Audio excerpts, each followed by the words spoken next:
Hey there, everybody. Welcome to our review of the Blacklist Season 1, Episode 14, Madeline Pratt. We are back with the rewatch. I know these past couple weeks there has been some stuff about Season 10 that we have posted, and of course we will have more Season 10 news as it comes out, but we just got to talk all about Madeline Pratt in this video. Especially since with Season 10, they are bringing back people from the past. We know that WUJING's already been seen on set, the actor's been seen on set, and it feels like with the Marvin list, we are going to get more people coming back.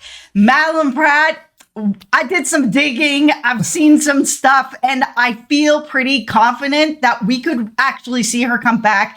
And I'm going to reveal everything that I learned about the actress, what she's doing right now or what she's not doing right now, which leads me to believe that we could see her back for Season 10. It's a really exciting proposition, and I'm really excited to get into this episode and some of your info with that in mind. But before we go further, go ahead and hit that subscribe button for more rewatch discussions, more theories. There's some good stuff we're going to talk about near the end of this video on that subject. And just also, of course, news on Season 10, which hopefully is coming early on in the new year. Also, follow us over on Instagram, Matt and Jess TV. We have a lot of really fun stuff going on over there, and we would really appreciate it if you went over there and gave us a follow. Okay, all right. Let's just get into Madeline Pratt, the character, because in this episode, she feels a bit like the female Reddington. She's just charismatic. She's smart. She's, very sort of crafty when it comes to getting what she wants. And she's a honey dripper, just like Reddington. And I think a lot of us, when we first saw her and the back and forth between them and the chemistry, I mean, like, it's James Spader. He's got chemistry with everybody, but the chemistry there was just 10 out of 10. Man, I loved her. So, we saw her again in the series in Season 2 briefly, but the whole episode was kind of based around what she was doing. And a lot of this is all sort of based back in her feeling betrayed, that she was waiting for him in that breezy night out in Florence, and he never showed up. And with the connection that they had, I mean, I understand that she's feeling pretty scorned, and, she's out for revenge. And this list that's coming up that WUJING has is all revenge. It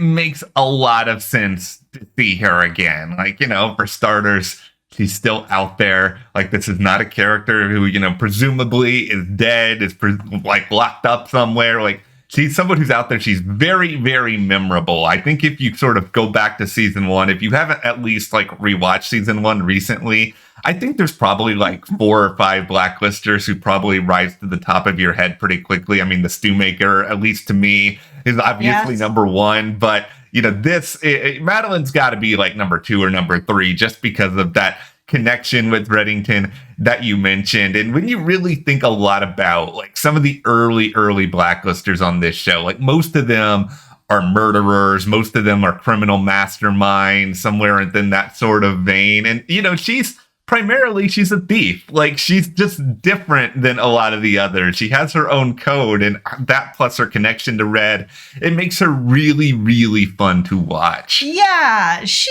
has slid him head first under the bus multiple times, and we've seen him, do that in return, and that sort of cat and mouse back and forth. They're going to keep getting one over on each other. I mean, I was hopeful that we would see her again and again and again throughout the series. It was sort of like this one person that he just couldn't let go of and just wasn't going to kill because he had that soft spot for her. And it just, it didn't materialize. All right, this is where we're going to get into a little bit of rumor talk. And when I say rumor talk, what I'm about to say, as far as I know, has not been confirmed. It's just something I've heard a little bit here and there over time. But rumor has it that when we met Cassandra later on in the show's run, that originally the idea here was going to be bringing Madeline back, and, just for one reason or another, that didn't end up working out. And so we end up seeing Cassandra. I mean, it does make sense that Reddington would have, a number of old flames from his past who would be sort of in a similar line of work, because he's not going to be out there with a bunch of people like Anne. Like, I love Anne, don't get me wrong, but that seemed to be more of an exception rather than the rule. So it feels to me like they have at least tried to circle the wagons with Madeline Pratt again, and it just hasn't happened ... until now. Yeah, if this rumor's true that they wanted to bring her back, which, I feel like they probably would want to bring her back. They've brought her back twice already, and she is someone that's a fan favorite, that why wouldn't they want to have brought her back throughout the show's run? Here's where it gets interesting with some of my investigation. So the actress, her name is Jennifer. Her last name, I can't pronounce it, and I'm not going to try to butcher her last name because I really like this actress and I don't want to do that to her. Yeah. So anyways, I went on to her IMDb, which is unreliable at best, but I know a lot of people will post some stuff up there of what they're doing or what's going on. So the last project that she has on there is in post-production. So it's already been filmed and it's already in post, and she doesn't have anything else up there right now. So then I went over to her Instagram. Because a lot of times actors like to post what they're doing. So the last project, it seems that she has posted on Instagram, was 5 weeks ago, and she was finishing a play. It looked like she was in Hamlet, and she was sort of like in this beautiful dress, sort of last night. Thank you for coming. It's been really great, whatever. So if all of that is holding true, I'm sure that Blacklist would have her back in like a hot second. Yeah. Because she's such a great character. She's such a good foil for Reddington in the back and forth. She definitely feels like she's been done dirty by him, with everything that happened with Florence and, that story that he told her that, ended up kind of making her look like an idiot and getting what he wanted. The back and forth with that and her feeling of like, I'd still need to get one over on him, and settle the score. If she finds out that he's been working with the task force and FBI, she's going to be extra pissed and feel extra betrayed. I feel confident, like a good 9.5 out of 10, that they're definitely going to be contacting her and that she is going to be coming back. I feel for now, I'm 100% confident at the very least, like she's been brought up in the writer's room. I think if they're all sitting around sort of being like, okay, we really want to make this season nostalgic and exciting and action-packed. Like, who do we bring back? Like, Madeline's name has to have come up. And I do agree with you that I just feel like it's perfect sense for her to come back now. It's just like they have to have reached out to her. And just in general, they got to be thinking as though this could be the final season. I don't know if it is the final season, but I don't know. People say that everywhere. I know. But it is just, if you are sort of thinking, if this is the end, if we are prioritizing season 1 in this season, whether it is, bringing in Mira's daughter, whether it is WUJING showing up in the early going, I think you really got to think about who else is out there in the world of the Blacklist who we haven't seen in a while, who is going to be nostalgic for classic. It's just like Madeline just makes all the sense in the world as long as she wants to come back. And I hope she wants to come back because it would be fun. I mean, I feel like they can give her a really juicy couple episode arc that could lure her into wanting to come back. That would be really fun for everyone to watch. Like you said, they are really digging back into season 1 with Mira's daughter, with WUJING. Like, why not bring back somebody that everyone really liked? And like I said, with that last little bit of that story that Reddington told her, she felt like extra screwed over. Like, she has motivation if WUJING contacts her with this new information to be like, oh, not only is there the story, not only is there that breezy night in Florence where you left me, now there's also this FBI connection. Oh, we got to have a talk. All right. Now, speaking of talks, let's get into theory corner Yeah. here for a moment, because you mentioned the story, and this is the Christmas story, not the Christmas story that involves a Red Ryder BB gun, but rather this is one of the kind of more interesting and memorable speeches that we heard about early on in the show from Reddington. And I think a lot of us for many years really clinged on to this idea of, okay, you know, he's getting back there on Christmas, something terrible happens, and sort of listening to all of this, it really makes your mind go crazy. But this is the first time that I've rewatched this episode since seeing Nachalo, the big Raymond Reddington truth episode in season 8. And so like I went back and looked just like a tiny bit at that episode again, and the situation that's going on with the real Raymond Reddington at Christmas time in that episode, it's not at all the same situation that this Reddington is describing to Madeline Pratt here. Now, what is happening?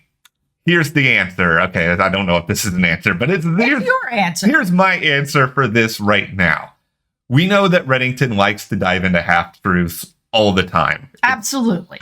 It's one of his favorite things. So I think what's going on in this particular speech is I think Reddington is incorporating some elements of the things that happened to the real Reddington at Christmas, because he, you know, I think this Reddington, whoever he is, I think he's obviously studied closely everything with the real Reddington. So I think he is combining that with something that happened to him, something that is a little bit more personal to him. And this is sort of where I get into the idea that, is this Reddington a sibling, a brother, somebody else who has a very tragic backstory, who was maybe separated from, whether it's the real Reddington or Katarina or someone else who has gone through a lot, and because of that tragedy, they feel all the more invested in trying to take care of Liz, to trying to make sure that, you know, their family in some way has a way to sort of push forward and that legacy continues, because legacy is very, very important to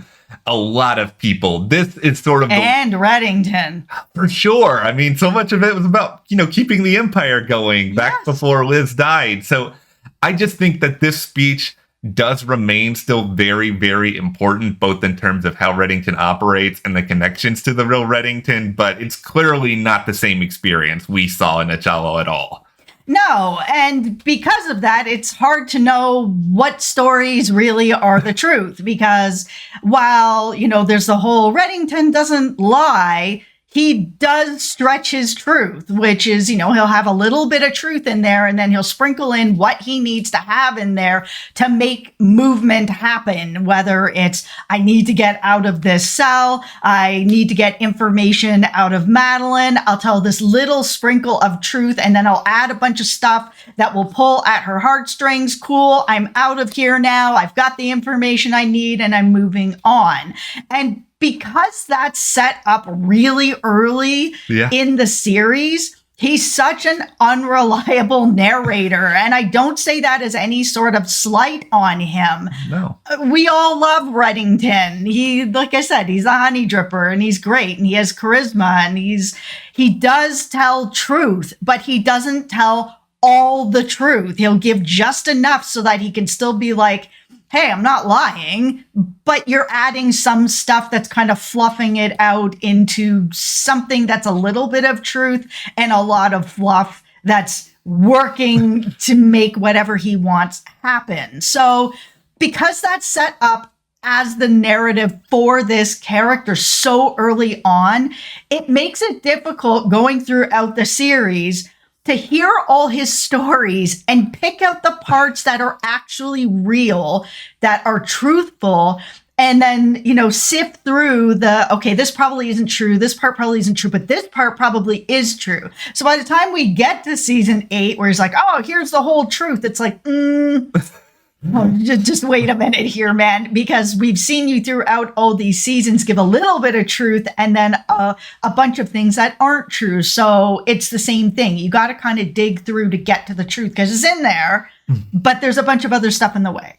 I think it's sort of a situation where here's what happened with the Christmas story. Either it is he had a little bit of truth in there and then just like a lot of complete lies. But if that is the case, he better be like Wayne Brady with his level of improv here in this scene. Or it's either that or like he has like rehearsed this lie so many times that like he was able to conjure it up. I think his improv is completely on point. I mean, we even saw it in this episode where he was pretending to be somebody completely different to get Liz out of there. He is very, very quick on his feet when it comes to having to improv something. The only other possibility is that, yeah, he's taking part of this truth and then he's combining it with truth from elsewhere. I think both of them are interesting, compelling, but yeah, his whole pretending to be someone else earlier in the episode, like, I can't imagine he had rehearsed that character in advance. That felt very on the fly. Yeah. I think that Reddington is just that guy. Because he's a criminal, he has to be able to sort of fold into characters and into half-truths as the situations pop up. And when he knows somebody fairly well, like Madeline, he knows the thing that's going to work on her. And what's going to work on her is squeezing her heart, because that is what's worked on her in the past. She's back because he squeezed her heart and left her in Florence. And so he knows, okay, then to get out of here and to get the information I want, I got to squeeze that heart one more time. Well, now we have to just sit around and wait and see if she is coming back for her next element of vengeance. I think she's coming back. I do. I feel pretty confident. I think you're probably a little more confident than me, but like I still feel very, very hopeful. There's no reason not to bring her back. It's just, if you look at this actress's IMDb, she's a pretty like working actor here. And with there being nothing past this one like post-production role, it's just like, what is hiding here? Like, you know, she would be on to next project ABC. Well, go ahead and hit that subscribe button, because, you know, when the news is announced that Madeline Pratt is coming back, just imagine Jess's victory lap at that point. So you don't want to miss that. I know you guys don't want to see that again after my Marvin victory lap. Well, I don't care. You're going to see it anyway. We'll see. But thank you guys for watching, and we'll see you here next time.